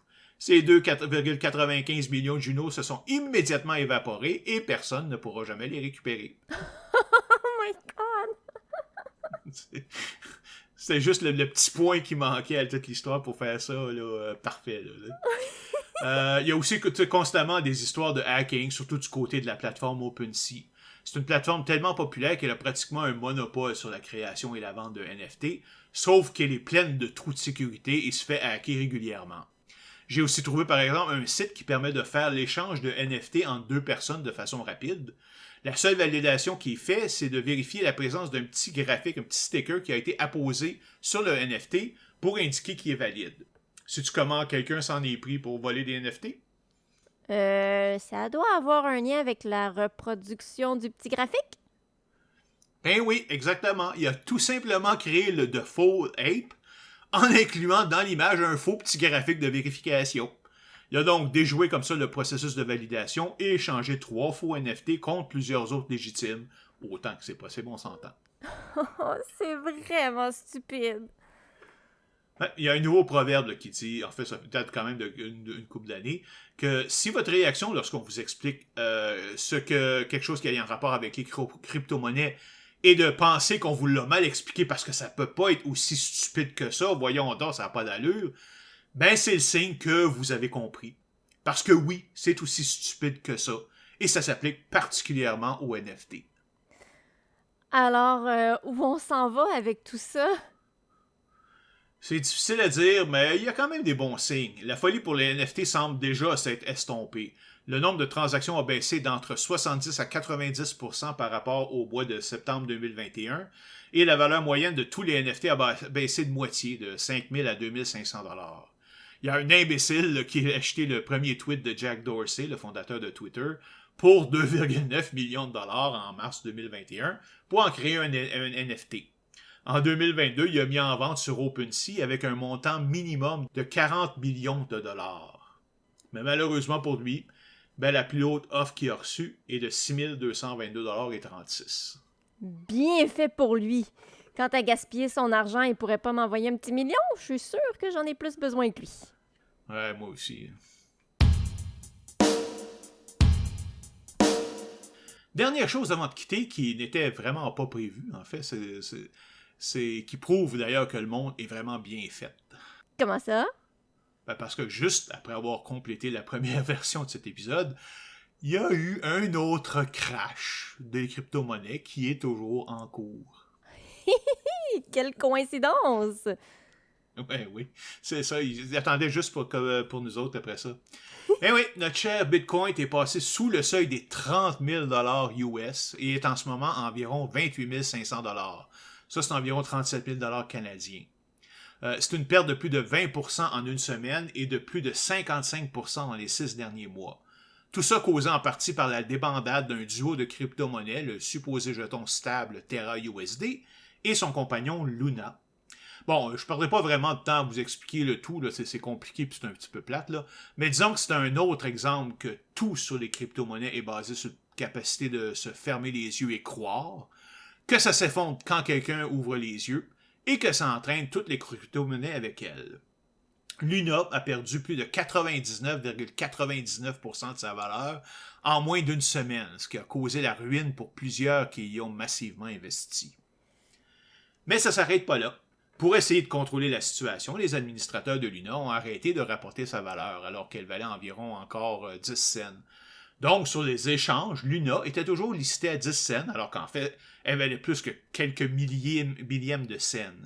Plusieurs personnes s'en sont rendues compte et ont donc échangé leur Luna contre d'autres crypto-monnaies sur ces échanges-là, faisant ainsi un profit gigantesque. Wow, ok, ben un bon coup pour eux qui étaient en train de tout perdre. Ouais, c'est ça. Sauf que les échanges ne sont pas des blockchains. Elles peuvent faire toutes les corrections qu'ils veulent. Et évidemment, quand ils se sont rendus compte du problème, ben, ils ont immédiatement bloqué l'utilisation de Luna et ont renversé toutes les opérations faites depuis la suspension. Oups! Mais on peut quand même comprendre un peu ces gens-là. Plusieurs venaient de perdre une vraie fortune. Peut-être, là, mais c'est eux qui ont décidé de se fermer les yeux et d'investir là-dedans. C'est De vrai. plus, plusieurs d'entre eux ont tenté d'acheter de nouveau Luna quand il était sous $1 pour atténuer leurs pertes ou faire un coup d'argent rapide, pensant que le coût ne pouvait pas juste continuer à descendre comme ça, il avait fini par remonter. Ben, ils ont rapidement déchanté quand le prix a continué à descendre jusqu'à atteindre quelque chose comme 0,00003 cents. La cerise sur le Sunday est que les administrateurs de Luna, après qu'elle ait perdu près de 40% de sa valeur, ont permis à plusieurs gros investisseurs de s'en tirer sans perdre, en les laissant acheter des bitcoins avec leur Luna à la valeur du Luna original, avant la dégringolade. Et évidemment, tout ça en se servant de l'argent des plus petits investisseurs. Dans n'importe quel marché, ce serait complètement illégal de faire ça. C'est-à-dire, il est interdit de traiter d'ailleurs les grands investisseurs différemment des petits. Mais dans les crypto-monnaies, pas de problème, vous faites ce que vous voulez.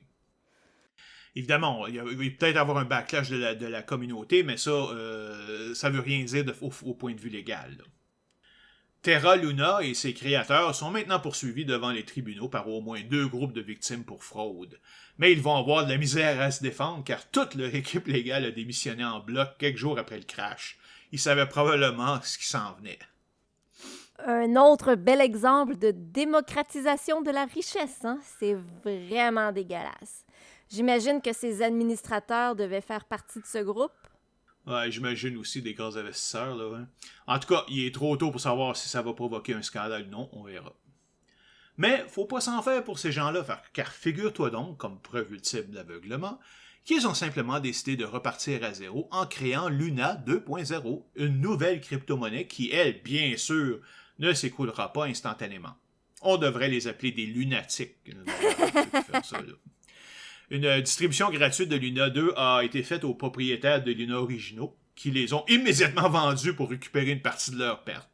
Résultat, la valeur de Luna 2.0 s'est effondrée de 80% à peine quelques heures après son apparition. Ben voyons donc, ils font exprès ou ils rêvent en couleur? Wow! Mais revenons un peu au crash lui-même.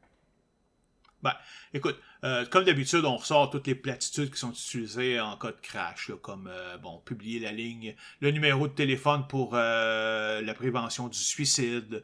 Donc, on voit des hommes qui ont fait des investissements au-dessus de leur conjointe ou de leur conjoint, qui ont tout perdu et qui se font divorcer maintenant quand leur conjoint a découvert ça. Et tu vois le reste de la communauté des crypto-monnaies qui dit que c'est juste une exception, leur monnaie à eux autres, elle est solide, et finalement que les malheureux perdants de Luna devraient plutôt y investir ce qui leur reste, t'sais, au lieu de leur dire de sortir de la crypto-monnaie en général. Ouais, faut vraiment rien connaître à l'investissement, non seulement pour investir dans les crypto-monnaies de façon importante, mais de tout mettre dans une seule monnaie. Ouais, puis encore plus dans une monnaie alternative qui peut s'écrouler n'importe quand.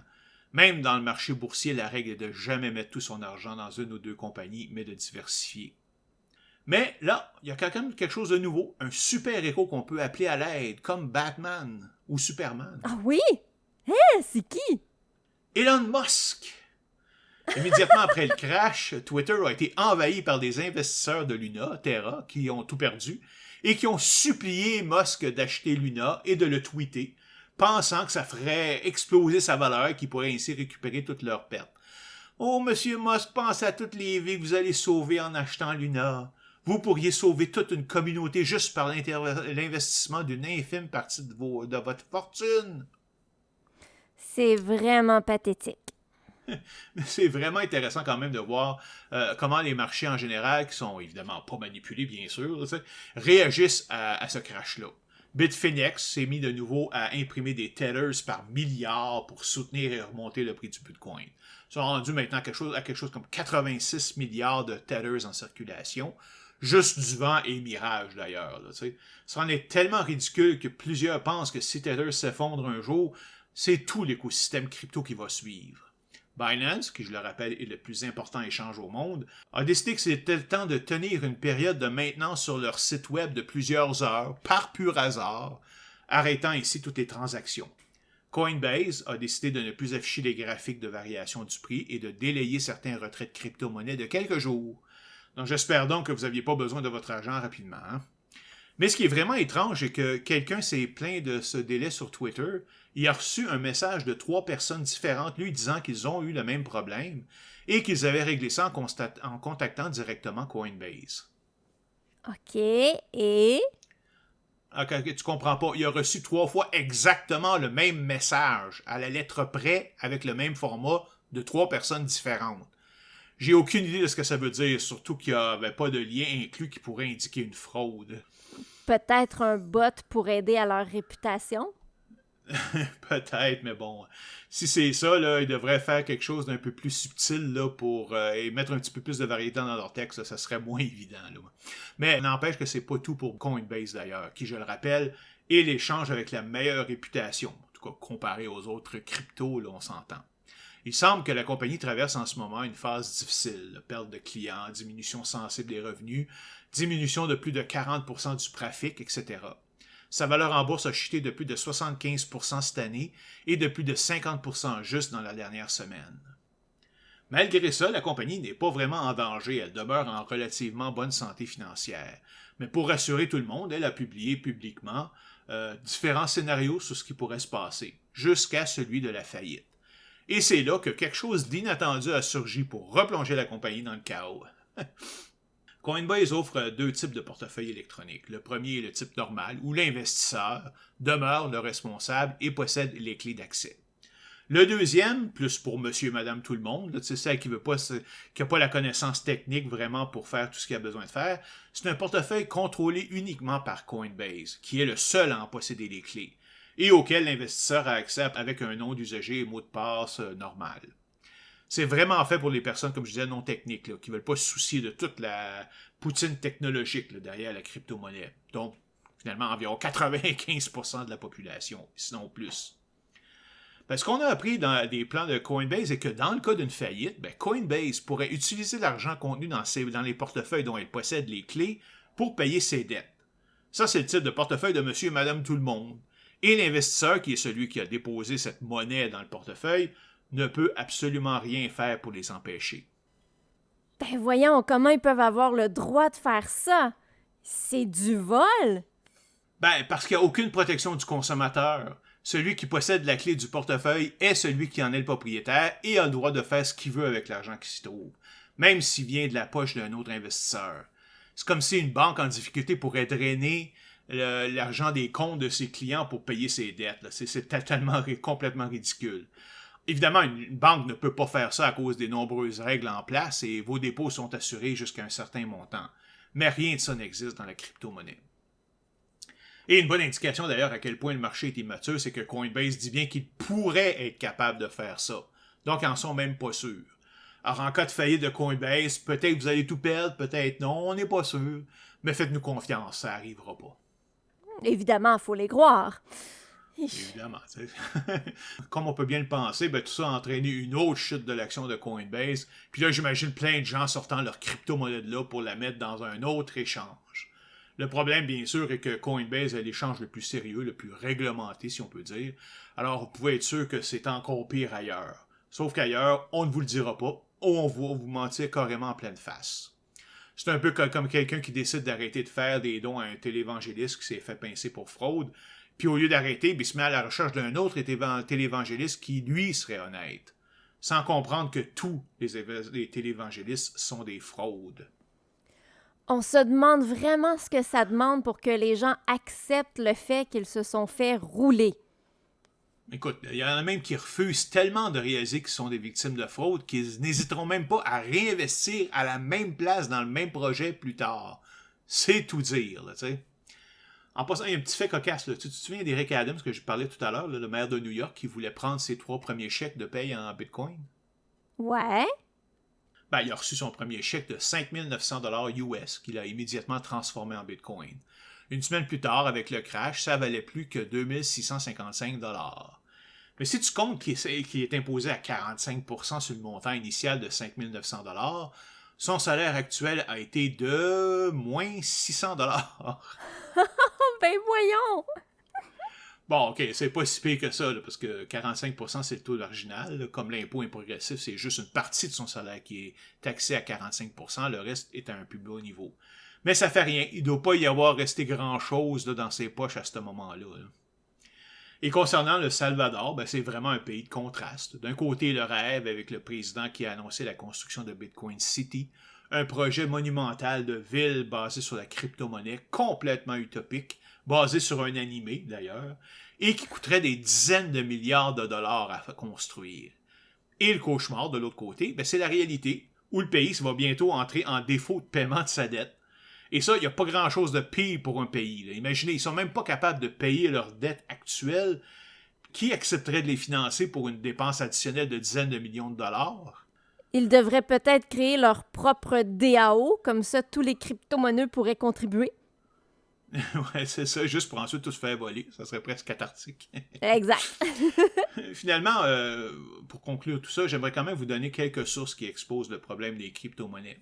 La première est un compte Twitter et un site web, le web3isgoinggreat.com, tenu par Molly White, une ingénieure logicielle qui travaille surtout avec Wikipédia.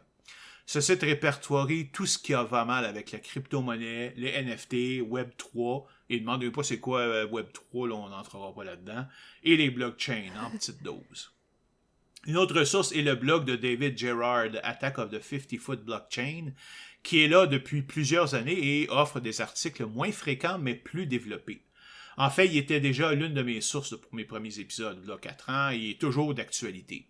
Il a également écrit 2 livres, le titulaire Attack of the 50-Foot Blockchain sur les problèmes de Bitcoin et de la blockchain en général, et Libra Shrugged, How Facebook Tried to Take Over the Money, dans lequel il discute des plans de Facebook pour créer une monnaie électronique mondiale et qui a heureusement été tué dans l'œuf. Vous trouverez son site au davidgerard.co.uk/blockchain.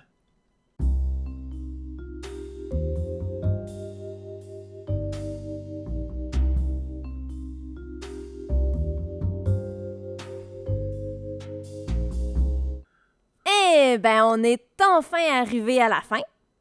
Ben oui, enfin à la fin. C'était très intéressant. Alors, soyez là pour le prochain épisode. À la prochaine! Bye bye tout le monde. Bye!